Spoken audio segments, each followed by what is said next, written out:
Muy bien, estamos en el curso de predicación expositiva. Hemos estado considerando las diferentes etapas de la preparación y presentación de un sermón. Hemos dicho ya que en el trabajo del predicador, para completar un sermón expositivo, comenzamos con la exégesis, después procedemos a la reflexión teológica, aterrizamos con la contextualización, que fue el tema de la clase anterior, y ahora vamos a empezar a prepararnos para la comunicación del mensaje, y el tema de hoy es la redacción del mensaje. Redacción tiene que ver con cómo vamos a escribir ya nuestros apuntes para prepararnos para la predicación. Y vamos a hablar de varios detalles que tienen que ver con la presentación. Yo les dije que si agrupáramos todo el trabajo de la preparación de un buen sermón, podríamos decir que hay dos momentos, el momento de la preparación y el momento de la presentación. Ahora estamos ya entrando a la presentación del mensaje. Y lo primero y lo más importante que debemos tener bien claro a la hora de prepararnos para presentar nuestro mensaje es responder dos preguntas clara y concisamente, y las preguntas son obvias para cualquiera que haya estudiado el texto, y debes de responderlas de memoria. Si hiciste un buen trabajo de exégesis, una buena reflexión y aplicación o contextualización del mensaje, entonces la pregunta que debes de ser capaz de responder de memoria antes de predicar es: ¿qué voy a decir? ¿Qué voy a decir? Para los que toman nota, ¿qué voy a decir? Si tú no eres capaz de decir eso, una respuesta a esa pregunta de memoria, tienes que volver a tu trabajo de preparación. ¿Qué voy a decir? Es decir, ¿cuál es el mensaje central de mi pasaje? Segundo, ¿cómo lo voy a decir? La pregunta ¿qué voy a decir? Me hace voltear hacia la idea o verdad central de mi pasaje. Y la pregunta ¿cómo lo voy a decir? Me hace prestar atención a la estructura, la forma en que está arreglado el mensaje. Ya hemos hablado de eso suficiente en las clases anteriores de este curso. Ahora solamente estamos clarificando. Si eso no es claro para ti, si no es claro para ti tu idea central y tus puntos mayores, pues no lo va a ser claro para nadie. Si tú estás confundido, imagínate cómo van a estar los otros si se ponen a escucharte.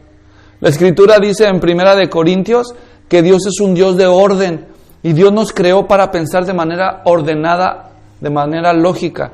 Así que tus oyentes van a tener la posibilidad de captar tu mensaje cuando sea primeramente claro para ti. ¿Qué vas a decir? ¿Cómo lo vas a decir? Y también tú tienes que tener bien claro de memoria en tu mente los diferentes componentes de un buen sermón. Son 3. La estructura básica de un sermón es introducción, cuerpo y conclusión. La introducción es lo primero que dirás, pero es lo último que escribirás. La introducción es lo primero que predicas, pero es lo último que redactas. ¿Está claro? ¿Por qué? Porque en la introducción tú vas a decirles de qué vas a hablarles, pero tú no sabes de qué vas a hablarles si no has escrito o determinado lo que vas a decir y cómo lo vas a decir. ¿Me doy a entender? Muy bien. Entonces, el cuerpo es la segunda parte del sermón. ¿La primera parte cuál es? Introducción. Fuerte. ¿Cuál es la primera? Introducción. La segunda, el cuerpo. El cuerpo es donde explicas tu idea central y tus puntos mayores. Y finalmente es la conclusión. ¿Está claro? Si yo comparara esta estructura básica del sermón, introducción, cuerpo y conclusión, podría compararla con un sándwich o podría compararla con un regalo, para dejar claro el punto. Cuando tú te comes un sándwich, lo más importante del sándwich es el relleno, ¿sí o no? ¿Verdad? Pero el sándwich no viene solo. Trae una parte de pan abajo y trae una parte de pan arriba. ¿Está claro? Entonces, la carne del sándwich es el cuerpo, pero no viene solo. Entonces, tú pones una tapadera de pan abajo que sería la conclusión, y al final, ya que pusiste la tapadera de abajo, la carne y las verduras y eso, al final le pones encima la otra parte del pan y sería la introducción. Cuando diseñas tu sermón, la introducción es lo último que diseñas, pero es lo primero que se ve. ¿Me doy a entender? ¿Sí? Ahora, si tú pones el pan seco, luego le pones la carne y las verduras, y le pones el otro pan seco, no pega, se te sale la carne fácil y las verduras. Entonces, ¿qué haces al hacer el sándwich? Lo untas con mayonesa, con mostaza, con crema, según tu gusto, catsup, lo que quieres, ¿verdad? Y al ponerle catsup o mayonesa al pan, se adhiere a la carne. ¿Me doy a entender? Pues eso, el aderezo que usas para pegar el pan a la carne son transiciones. ¿Cómo se llaman? Transiciones. Las transiciones unen los diferentes bloques de tu sermón para que mantengan la unidad y la flexibilidad al mismo tiempo. Entonces, entre la introducción y el cuerpo, ocupas una transición. Entre los puntos principales de tu cuerpo, ocupas transiciones. Y entre el cuerpo y la conclusión, necesitas transición. Así que, si ampliamos esta perspectiva, podríamos decir que los 4 componentes de un buen sermón son la introducción, el cuerpo, la conclusión y las transiciones. ¿Está claro? ¿Sí? También podríamos comparar los componentes de un buen sermón al regalo. ¿Sí? Al regalo. Cuando tú compras un regalo, tú lo envuelves. Así que compras el regalo. ¿Qué es lo más importante del regalo? El regalo mismo. Pero tú no das el regalo así nada más. Es como de mal gusto dar el regalo sin envoltura, ¿no es cierto? Así que compras, puede ser una bolsita y luego le ponen papelitos recortados encima para disimular el regalo. O compras una caja y luego forras la caja y le pones un moño. ¿Está claro? Entonces lo primero que ve la persona que recibe el regalo, pues es el moño y el papel de envoltura. Adentro está la caja y adentro está el regalo. ¿Está claro? La introducción es la envoltura y el regalo es el cuerpo. Entonces, lo más importante del regalo es el regalo y lo último que le pones es la envoltura. Lo primero que ve el que recibe el regalo es la envoltura. La envoltura es la introducción, es lo último que pusiste y es lo primero que ve la gente, lo primero que recibe. ¿Está claro? Muy bien. Entonces, ahora ya hablamos de los 4 elementos indispensables del arreglo de un sermón. Tú de un sermón tienes que tenerlos de memoria. Tú tienes que saber de memoria qué vas a decir, cómo lo vas a decir, la estructura, es decir, qué vas a decir, tu idea central, la verdad central de tu pasaje. ¿Cómo lo vas a decir? Es decir, la estructura, el esqueleto, los puntos mayores. Luego tienes que saber una introducción, una conclusión y transiciones. Hablemos primero de la parte más importante del sermón. ¿Cuál es esa? El cuerpo. ¿De dónde sale la información del cuerpo? Bueno, tú ya colectaste información a través de la observación. Luego la interpretaste con los principios de interpretación bíblica, de los que ya hemos hablado antes, incluyendo la reflexión teológica. Es decir, ya hiciste exégesis y reflexión teológica. También aplicaste, observaste, interpretaste y buscaste aplicaciones al corazón de tu audiencia fieles al pasaje, paralelas al énfasis del texto. Entonces ya tienes tu observación, interpretación, aplicación, y ahí tienes tu exégesis, tu reflexión teológica y tu contextualización adecuadas. Ahora vas a tomar la información que colectaste, que llamamos exegética, porque es el resultado de todo este trabajo de búsqueda, y vas a traducir todo tu bosquejo exegético, es decir, el bosquejo exegético, un bosquejo es un esqueleto o estructura escrita. La idea central del pasaje es el punto principal y los puntos mayores es la estructura de tu pasaje, cómo se explica la idea principal. Ahora vas a traducir eso lo vas a traducir a una forma entendible para tus oyentes. El bosquejo exegético usa los nombres de los personajes de la Biblia. Por ejemplo, Pablo ordena a Timoteo que honre a las viudas que en verdad lo eran en la iglesia de Éfeso. Ahí los nombres de las personas que forman esta idea central son Pablo, Timoteo, las viudas, Éfeso. En tiempo pasado, eso es en el pasado. De ahí sale el bosquejo exegético. El bosquejo hermenéutico es un bosquejo que traduce el bosquejo exegético enfocado en el pasado, y el bosquejo hermenéutico es un bosquejo que dice lo mismo pero en términos universales. Un bosquejo que se puede aplicar tanto para Timoteo y para Pablo, como para los creyentes del siglo II, del siglo V, del siglo X, como para los creyentes de nuestros días. Y lo podrías incluso proyectar hacia más atrás de Pablo y Timoteo, hacia Moisés y Josué, hacia los israelitas, hacia Abraham, hacia el rey David. No importa si te extiendes hacia atrás, en el presente o en el futuro, el bosquejo hermenéutico es un bosquejo universal. Acá es Pablo le dice a Timoteo. Ahora, ¿qué representa Timoteo acá? Un discípulo. ¿Qué representa Pablo? Un líder de la iglesia, por ejemplo. ¿Qué le ordena? Que honre a las viudas. Ok, entonces, si traduzco esos términos en manera universal, en lugar de decir Timoteo, podría decir discípulo o aprendiz. En lugar de decir Pablo, podría decir un líder espiritual. En lugar de decir viudas, podría decir mujeres en desamparo, creyentes. En lugar de decir iglesia, podría decir los creyentes. Porque en el Antiguo Testamento pues no había iglesia, pero sí había pueblo de Dios, eran creyentes, ¿sí o no? Entonces, si yo voy con Moisés y me subo a la máquina del tiempo, regreso a los tiempos de Moisés, me paro entre el pueblo de Israel en el medio del desierto y les digo, Dios, a través de los líderes, le manda a los creyentes que están aprendiendo a tener cuidado de las mujeres en desamparo, que son parte de su pueblo. Me podría entender muy bien ese mensaje un israelita en el desierto, me lo podría entender muy bien una cortesana en el palacio del rey David, me lo podría entender muy bien Timoteo en los tiempos de Pablo, me lo podría entender muy bien un asistente a la iglesia de Martín Lutero en Alemania, o me lo puede entender una persona en nuestra iglesia. Este es un bosquejo en lenguaje universal. ¿Me doy a entender?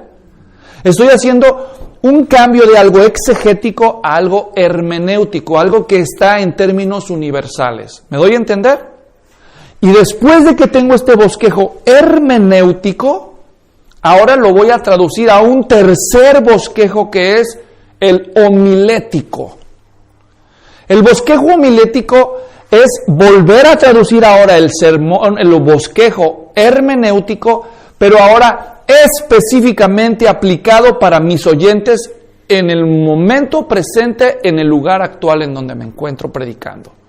Si acá es Pablo ordena a Timoteo, universalmente diría un líder espiritual a un aprendiz espiritual, podría yo decir ahora en mi contexto, los pastores deben enseñar a sus líderes de ministerio a tener cuidado de las mujeres creyentes desamparadas o de las madres solteras, porque no tengo viudas.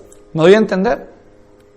Que nunca se casaron, que son mayores de edad, porque tenemos esa realidad. Podría ser. Entonces, el bosquejo homilético es presente. El bosquejo hermenéutico es atemporal, aplica en todos los tiempos y usa términos universales. El bosquejo exegético es nombres y lugares bíblicos en tiempo pasado. ¿Está claro? Entonces, de esa manera yo voy a transferir mi bosquejo exegético primero a un bosquejo hermenéutico y luego a un bosquejo homilético. Y cuando cobras destreza, puedes traducirlo directamente del bosquejo exegético al bosquejo homilético. ¿Está claro eso? Entonces vamos a hablar acerca del cuerpo. Estamos hablando del cuerpo. ¿Cómo vamos a formular el cuerpo de mi sermón. ¿Sí? Los elementos, ya dijimos cuáles son. Los elementos del cuerpo son, en primer lugar, una idea central. Acá la llamo, en el exégesis la llamo idea exegética. ¿Me doy a entender? En el bosquejo hermenéutico la llamo idea hermenéutica. Y acá en el bosquejo homilético la llamo idea central. También puedo llamarla idea homilética. ¿Está claro? Es diferentes nombres para el mismo punto. El mensaje central de mi exégesis, de mi interpretación, de mi contextualización. ¿Está claro? La vamos a llamar de manera sencilla idea central. ¿Está claro? Entonces, el cuerpo se forma de idea central, puntos mayores y, si es necesario, solamente subpuntos. Es decir, los puntos que dan explicación al punto mayor, y los puntos mayores son las explicaciones que dan lugar o darán a luz la idea principal o idea central. ¿Está claro? Esas son las partes de un buen sermón. Entonces, en un buen sermón, así como yo hice mi trabajo de exégesis, primero encontré las partes y con las partes formé el todo y de ahí sale la idea central. En el sermón, entonces, los puntos mayores van a dar lugar a la idea central. ¿Ok? Hay muchas formas de arreglar esta idea central, pero yo quiero ser fiel al pasaje que yo predico, lo más que pueda. Entonces, ahora debemos preguntarnos, ¿qué incluye un punto mayor? Entonces, fíjense bien en el diagrama que estoy haciendo. Idea central construida de puntos mayores. Estamos en la parte del cuerpo, hay introducción, pero eso lo escribimos hasta el final, el cuerpo, que es la carne del sándwich, y la conclusión, que es la otra parte del pan del sándwich. ¿Ok? Pan, carne. Estamos en la carne. Aquí la carne es la idea central y los puntos mayores. ¿Está claro? Ok, vamos a hacerle la autopsia a un punto mayor. Vamos a disectarlo, vamos a levantarle la piel. ¿Cómo está el punto mayor por dentro? Muy bien, el punto mayor en primer lugar tiene una idea completa. Es un enunciado con sujeto y predicado, normalmente. Se dice, alguien hace algo. ¿Está claro? Timoteo honra a las viudas. Sujeto, Timoteo. Verbo, honra. Complemento, las viudas. Una idea completa. ¿Me doy a entender? Entonces, cuando tú presentas, ya estás predicando, dices, número 1, tienes que decir, tienes que pronunciar tu punto mayor. Léelo, o si prefieres, no prefieras, memorízalo. Lo dices de memoria, ¿ok? Menciona claramente tu punto mayor. Segundo, ¿de dónde sale tu punto mayor? De un versículo de la Biblia. Entonces tú vas a decir, Dios nos manda en su palabra con respecto a los pastores que los honremos. Punto número 1. Es un mensaje que voy a predicar pronto. El trato justo a los pastores. 1 Timoteo 5, versículo 17 hasta el 25. Número 1, un trato justo a los pastores es honrarlos.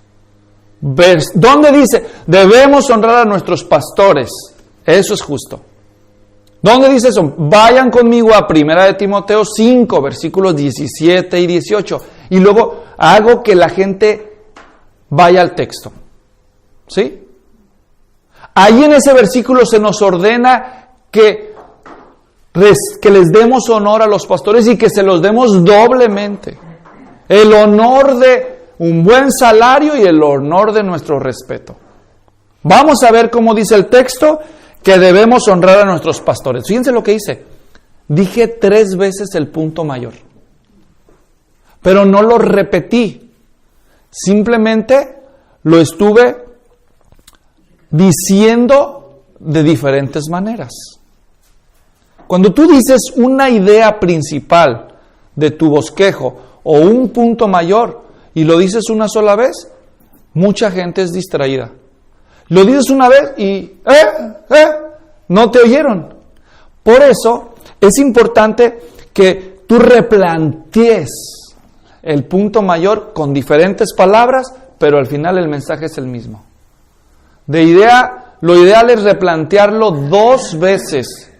Es decir, lo mencionas, repetirlo es decir las palabras exactamente las mismas palabras. Replantear es decir lo mismo con otras palabras. Ese es uno de los consejos finales que me estoy adelantando. Escribes tu punto mayor y lo replanteas 1 o 2 veces más. ¿Me doy a entender? Y luego tú vas a demostrarle a tu audiencia de dónde sale el punto mayor. Y ya que lo replanteaste, tú haces una descripción de lo que dice el pasaje bíblico, de dónde salió. Te estás adelantando, tú le estás diciendo, eso sale de 1 de Timoteo 5, 17 y 18. Se los voy a demostrar que ahí se nos dice que hay que honrar a los pastores, porque si honrar a los pastores es un doble deber que se nos dice ahí. ¿Cómo que doble? Ya van a ver, vayan conmigo. Entonces, yo ya les dije por adelantado, con mis propias palabras, lo que dice el texto. ¿Me estoy dando a entender? Entonces yo los llevo y entonces ahora sí leo el pasaje.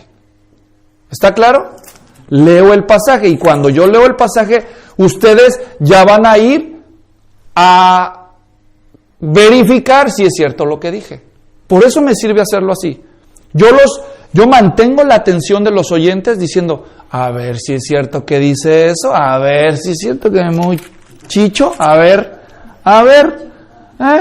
los ancianos que gobiernan bien sean considerados dignos de doble honor. Sí es cierto, me ganó, ¿verdad?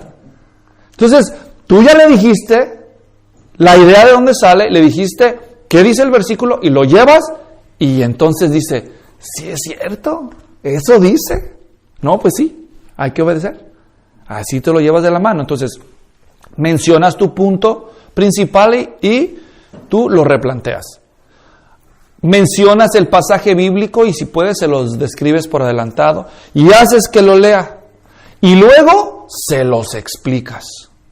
Miren aquí, aunque dice el verbo principal, sean considerados. Si ustedes saben de gramática, hubieran descubierto que eso está en modo imperativo. ¿Y eso qué es? Eso significa que es una orden, que no es opcional. Por eso yo les dije, los cristianos deben honrar a sus pastores. No dije, pueden. ¿Qué estoy haciendo? Estoy explicando. Estoy explicando de dónde sale lo que yo he dicho. En otras palabras, estoy demostrando que yo no lo inventé.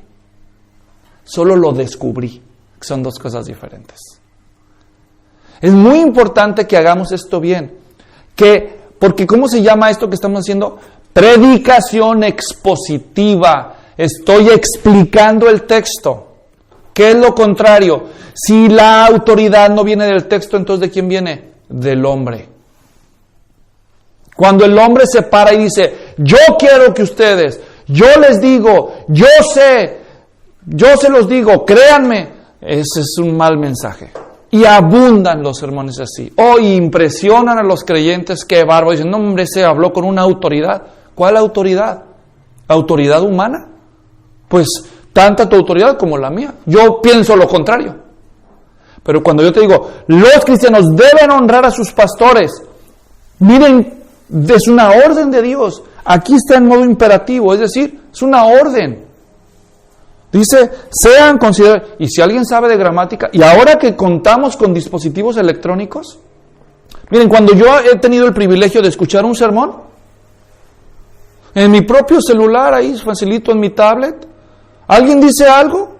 No, que el original dice, a ver, y así, miren, en 30 segundos yo ya fui al texto original, a los mejores léxicos, a veces hasta yo mismo ya he hecho estudios del original, digo, sí es cierto, y otra vez digo, no es cierto. Acabo de ir a unas conferencias en Querétaro, en la Ciudad de México, en Querétaro, México, y un expositor muy autoritativo estaba enseñando algo muy bonito.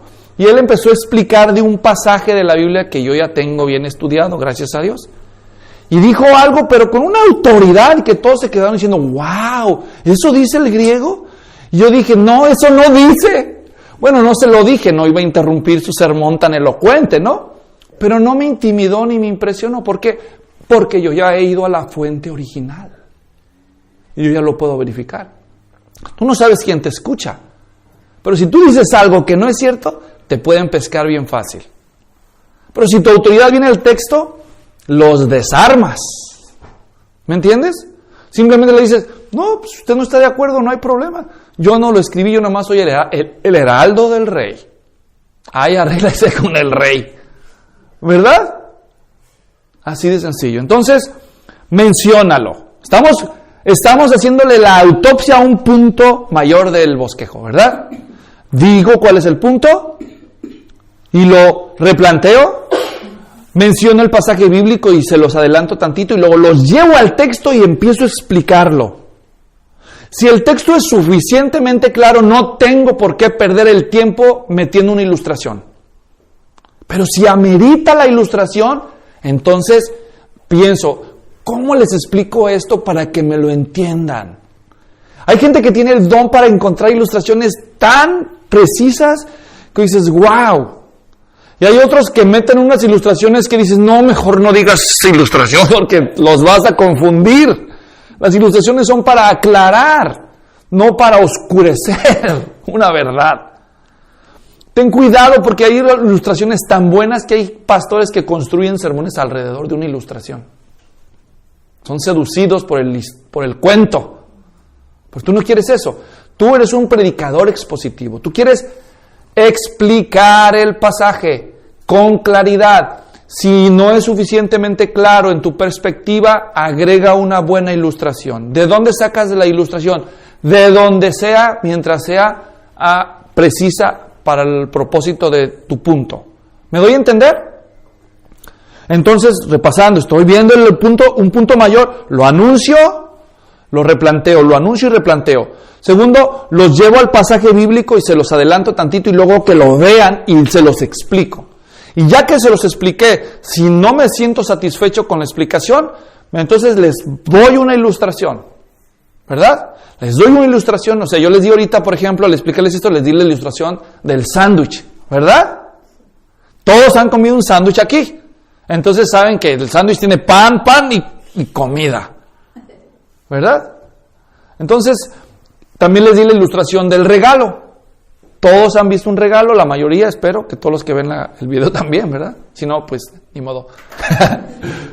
Entonces, busca ilustraciones adecuadas. Busca ilustraciones que sean relevantes para los oyentes. Si tú vas a un campo de inmigrantes campesinos en medio del estado de California y la ilustración que se te ocurre es del golf, entonces todos van a decir, ¿qué dijo? Un birdie. ¿Qué no saben qué es un birdie? O sea, ¿qué? ¿Qué dijo? No, te salió peor. En lugar de aclararle, los confundiste más. ¿Me entiendes?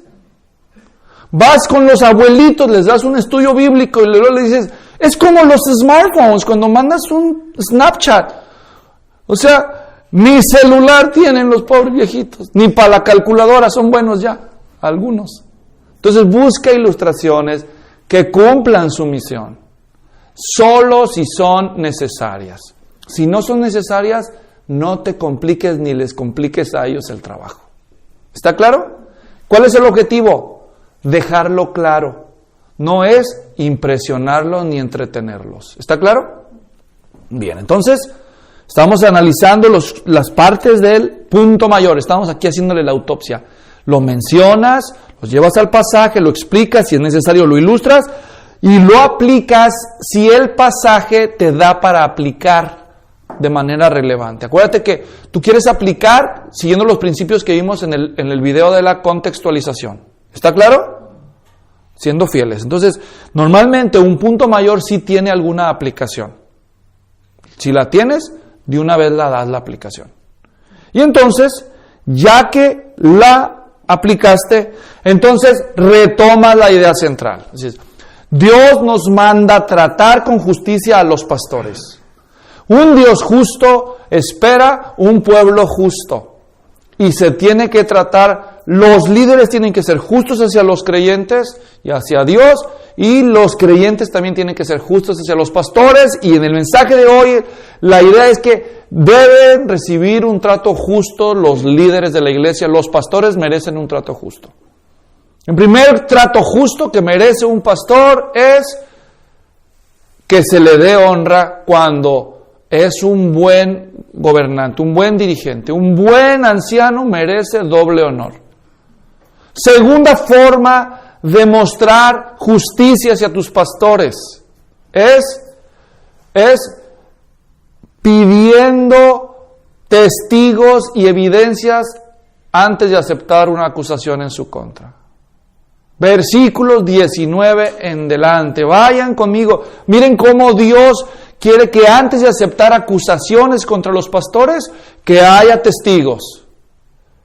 Los pastores, según Dios, merecen un trato justo, que se les presenten las evidencias a sus cargos. ¿Qué hice? Estoy replanteando el punto mayor número 2 de diferentes formas y usé una transición. ¿Cómo usé la transición? Entonces establecí el punto mayor número 1, lo terminé y luego retrocedí a la idea principal, la retomé y luego la usé para volver a introducir el punto número 2, que era el trato justo. ¿Me doy a entender? Trato justo número 1, honrar. Trato justo número 2, revisar evidencias y testigos ante las acusaciones. ¿Está claro? Y la transición la usé. Volví entonces a reconectar mi punto mayor con la idea central y luego hice una transición hacia el siguiente punto. ¿Está claro? Y vuelvo a empezar todo. Menciono el punto mayor número 2, lo replanteo, anuncio el pasaje que lo sustenta y lo anticipo, los llevo a ver el pasaje, lo explico, si amerita ilustración, lo ilustro y si no, lo aplico. Si la aplicación vale la pena esperarla, la pospongo hasta más adelante y ya nada más vuelvo a decir la idea central, la transición y paso al siguiente punto. Esa es la forma de estructurar, ir estructurando el sermón en el cuerpo. ¿Está claro? ¿Sí? Hay muchas formas en que tú puedes redactar los puntos mayores. Y aquí les doy una lista de consejos prácticos. Vamos a verlas rápidamente. La forma más simple es escribir una afirmación, una idea con sujeto y predicado afirmativa. La segunda forma es en forma de preguntas y respuestas. La transición a tu punto mayor es la pregunta. Y la respuesta a la pregunta es el punto mayor. Digamos que hoy yo dijera, hoy les voy a hablar acerca de el honor que los pastores, el doble honor de un buen pastor. Ese fue el título que yo le puse a uno de mis mensajes, con base en 1 Timoteo 5, 17 y 18. El doble honor de un buen pastor, el doble honor de un buen pastor, en primer lugar, es responsabilidad de dos tipos de personas, de otros pastores y de la iglesia. El doble honor de un buen pastor consiste en dos acciones. En la acción de dar respeto, en la acción de dar salario justo. Con base en el versículo y allí explico. El doble honor de un buen pastor se le otorga por dos razones. Porque no pondrás bozal al buey que trilla y el obrero es digno de su salario. Y ahí ya les explico. ¿Me entienden? Entonces, ¿qué estoy haciendo? Usando afirmaciones. Pero yo puedo usar preguntas. Ok, entonces puedo decir, hoy voy a hablarles del doble honor de un buen pastor. En primer lugar, ¿quién es el responsable de dar ese honor? Número 1, pastores y miembros son responsables de honrar a un buen pastor. Pablo le dice a Timoteo, los ancianos que gobiernan bien sean dignos de doble honor. ¿A quién le está diciendo Pablo? A un pastor. Entonces el primer responsable es otro pastor de honrar a otro pastor. Pero le dijo para que le diga a la iglesia. Fíjense cómo lo dice el texto. Vamos al texto. Entonces, ¿qué hice? Establecí mi primer punto con la transición para entrar al punto. Fue una pregunta, ¿quién es el responsable? Y el punto mayor es la respuesta a la pregunta. Replanteé el primer punto y los llevo al texto y empiezo la explicación. ¿Me doy a entender? Entonces, en forma de afirmación, en forma de preguntas y respuestas. Otra forma es en forma de pregunta, de forma de respuestas a una pregunta que sirve de idea central. Mi idea central la planteo en forma de pregunta y sus respuestas son los puntos mayores. Entonces, hay dos formas típicas de armar un bosquejo, de forma deductiva y de forma inductiva. Explico. La forma deductiva es que en la idea central digo toda la idea de mis puntos mayores. Entonces, cada pedacito de la idea central es, y los fragmentos, pieza 1, pieza 2, pieza 3, arman el triángulo. Mi idea central es el triángulo, el punto número mayor es el primer lado, el segundo lado, el tercer lado. Ese es deductivo. Desde el principio te dije de qué te voy a hablar. La forma inductiva es la inversa. Yo nada más te digo un pedacito y luego agrego el segundo pedacito con el punto número 1, el tercer pedacito con el punto número 2 y el último pedacito con el punto número 3 o 4, dependiendo de los puntos que tenga el mensaje, y al final remacho con todo y ya descubriste la verdad. Al final descubriste la verdad, te llevé de la mano. La inmensa mayoría de los pasajes bíblicos están estructurados de forma inductiva. Tú empiezas a estudiar, ¿cuál es el tema? ¿Cuál es el tema? Ok, ya cuando lo estudias tú dices, ya sé cuál es el tema. Está inductivo. Pocos pasajes tienen el tema al principio y luego son deductivos. Efesios 1, 3, bendito sea el Dios y Padre que nos bendijo con toda bendición espiritual en los lugares celestiales en Cristo. Ese es deductivo, ya te dijo el tema, bendiciones espirituales, ya después te lista todas. ¿Me entienden? Otros pasajes son al revés. Te llevan aquí parte por parte y al final ya te queda todo claro, completado. Esto es inductivo, esto es deductivo. Tú puedes armar tu bosquejo dependiendo lo que observaste en la estructura. Si ves que el pasaje es más inductivo o deductivo, pues así también tú lo puedes hacer. ¿Está claro? Otra forma de escribir los puntos mayores es usando imperativos. Acuérdate acá, Pablo a Timoteo. El bosquejo universal es los líderes a los creyentes. Y ahora tú acá, entonces, algo así como, honra a tu pastor. No difames a tu pastor. No participes de pecados ajenos. ¿Qué estoy haciendo? Usando imperativos. Otra forma, digamos que yo predico Mateo 28 de la Gran Comisión. Hermanos, número 1, hay que ir. Hermanos, número 2, hay que bautizar a los convertidos. Hermanos, número 3, hay que enseñar a los convertidos, a los discipulados o a los bautizados. Entonces, hay que ir, hay que predicar, hay que discipular, o hay que enseñar. Y luego hay que enviar. Usé puros infinitivos. Ir, ar, er. ¿Se fijan? O si lo quiero hacer de manera personal. Vaya. Predique. Discipule. Envíe. ¿Entienden? Son imperativos, son mis puntos muy sencillos. Una sola palabra, fácil de recordar. ¿Está claro? Podría ser otra manera de armar mi punto mayor. Luego ya dije, el número 6, construyendo la idea central con la suma de los puntos mayores. Y luego hay otra forma que se llama, esta le encanta a muchos pastores, de vez en cuando a mí también, se llama aliterando. Pero mucho cuidado con la aliteración. ¿Qué es aliteración?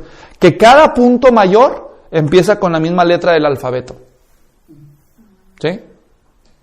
Entonces a veces con tal de armar la aliteración, tienes 5 puntos en tu bosquejo y todos los quieres empezar con la letra C de casa, pero el tercero se te sale del molde, no hayas ningún sinónimo, estás piensa y piensa un sinónimo, ¿y qué terminas haciendo?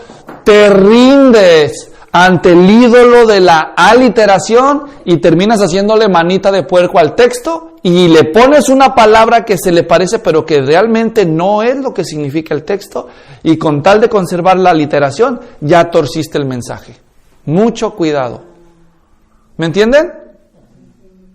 Cuidado con eso. Un ejemplo de la aliteración la tenemos aquí en la conclusión. Si ustedes se adelantan un poquito, miren los 4 elementos de una buena conclusión: repaso, recordatorio, reto y ruego. ¿Qué tienen en común las 4 palabras? ¡Ay, qué suave! Fácil de recordar. A los pastores nos encanta impresionar a la gente con eso. Pero tengan mucho cuidado porque es bien fácil torcer un mensaje en el altar de la aliteración. ¿Me doy a entender? Si en una de 1,000,000 te toca, bueno, es que bueno, nos dejarás impresionados. Pero eso no es lo más importante, que impresiones a la gente. Es que seas fiel a la entrega del mensaje. ¿Está claro? Pero también se podría, ¿por qué no? Otras formas rápidamente de redactar los puntos de tu mensaje puede ser, ya dijimos, construir la idea central con la suma de los puntos, también con oraciones completas o usando palabras clave del texto bíblico. Tú puedes usar hasta las mismas frases del texto cuando lo permite. Número 1, Dios nos ama. Número 2, Dios nos ama. O número 2, Dios nos ha dado su Hijo. Número 2, Dios nos ha dado porque nos ama. Dios nos ha dado su Hijo porque nos ama para que no nos perdamos. Dios nos ha dado su Hijo para que tengamos vida eterna. Son las mismas palabras del texto. Fácil. No reinventas la rueda, nada de eso. Muy bien. ¿Está claro? Entonces, de esta manera ya he dicho muchos consejos prácticos de cómo puedes redactar los puntos mayores de tu mensaje. ¿Está claro con eso? Pasemos rápidamente al asunto de la conclusión, pero la conclusión va a ser el tema del próximo video. Ahí vamos a conocer detalles prácticos de la conclusión y de la introducción de nuestro bosquejo hermenéutico, de nuestro sermón expositivo. Entonces ahí aprenderemos este tema. Nos vemos.